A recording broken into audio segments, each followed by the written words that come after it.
বললো যে দেখুন আমি দাঁতের ডাক্তার হতে যাবো কোন দুঃখে, আমি শ্মশানে শ্মশানে ঘুরে বেড়াই। কি গো হ্যাঁ, কালকে বলো। যে তুমি কৃষ্ণনগরে হ্যাঁ ওই জন্মদিনে যে নেমন্তন্ন খেতে গেলে, হ্যাঁ, তা ওখানে কি খেলে না খেলে কিছুই তো গল্প বললে না, কি মজা করলে? আরে বলবো কি, তখন তুমি ঘুমিয়ে গেছো, ঘুমে চোখে ছিলে, বললে কি তোমার তখন তুমি সোনার মুডে ছিলে নাকি, তাই ঘুমে আসতে। ঠিক আছে বলছি। তাহলে এখন বলো আর সে এক বিশাল মজার ঘটনা হয়েছে। কি হয়েছে বলো শুনি। শুনবে? হ্যাঁ শুনবো তো বটেই। বেশি কিছু খাওনি তো? কি বেশি কিছু খাবো? সকাল থেকে বেশি কিছু খাওনি তো? अरे कहना क्या चाहते हो? না তা হাসতে হাসতে কিন্তু পেটের খাবার উঠে আসবে। না না কিছু খাইনি বেশি কিছু। আরে শোনো তাহলে মজার ঘটনা। কালকে তো আমি গেছি মোটামুটি, তখন আমি যখন ব্যাচে বসেছি রাত 9টা 9:30। এবার আমার টেবিলেই দুটো বুড়ো বসেছি খেতে।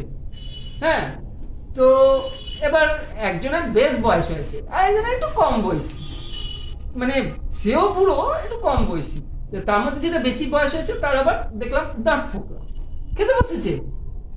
খাবে কি করে? সেটাই তো আমি বলছি যে আমি তো সেটা ভেবেই অবাক যে এরকম পুরো দু পাটি দাঁত একটাও নেই, পুরো এরকম বসে আছে। দিয়ে এদিকে মেনু কার্ড পড়ছি, এই আছে ওই আছে তাই আছে, খাসির কষা মাংস সব পড়লো। দিয়ে এবার নিজেই বলছে সামনের পুরোটাকে যে আমিও ছিলাম, আমাকেও বললো এত ভালো ভালো খাবার, অথচ আমি না দাঁতটা না বাঁধানো দাঁতটা বাড়িতে রেখে চলে এসেছি, আনতে ভুলে গেছি। তা আমি বললাম যে তাহলে কি করে খাবেন? তখন আমার পাশে যে আরেকজন একটু কম বয়সী বুড়ো ছিল, হ্যাঁ সে তখন বলল যে দাঁড়ান দাঁড়ান আমি ব্যবস্থা করছি, আপনি খাবেন তো মাংসগুলো, আর দাঁতটা ফেলে এসেছেন বাড়িতে বলছেন, তো এক কাজ করুন আমার কাছে দাঁত আছে। ওনার কাছে আবার কি করে দাঁত থাকবে? হ্যাঁ, আমিও তো সেইটা প্রথমে ভাবি যে কি নিজের মুখ থেকে দাঁতগুলো হ্যাঁ, তাই তো। নাকি। তো দিয়ে তারপরে কি হয়েছে দেখলাম কি একটা পুটলি বার করলো। হ্যাঁ, পুটলি ঝোলা খুলে গিটপিট খুলে 5-6টা বানানো দাঁতের বান্ডিল। সে আবার কি?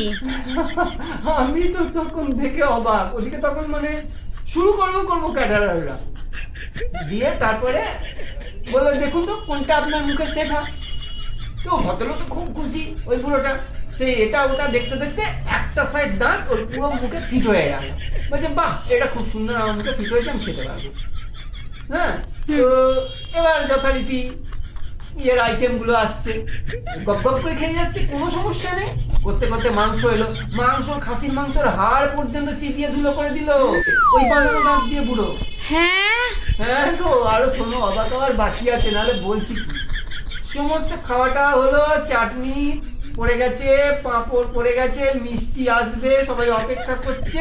এমন সময় ওই ভদ্রলোক যে আর কি বাঁধানো দাঁত মুখে নিয়ে আছে, সে সামনে ভদ্রলোককে প্রশ্ন করলো যে আর কি দিয়েছে। আচ্ছা আপনি কি ডেন্টিস্ট, দাঁতের ডাক্তার? বলছে না আমি দাঁতের ডাক্তার নই। বলছে কেন বলুন তো?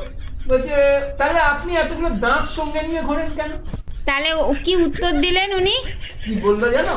কি বললো যে দেখুন আমি দাঁতের ডাক্তার হতে যাবো কোন দুঃখে, আমি শ্মশানে শ্মশানে ঘুরে বেড়াই, আর যেখানে যত ওই ডেড বডি গুলো থাকে যাদের দেখি বানানো দাঁত আমি খুলে খুলে নিয়ে চলে আসি। ওরই মধ্যে আমার পুঁটলির মধ্যে এতগুলো ডেড বডির দাঁত ছিল, যেটা আপনার লেগে গেল, আপনি খেলেন।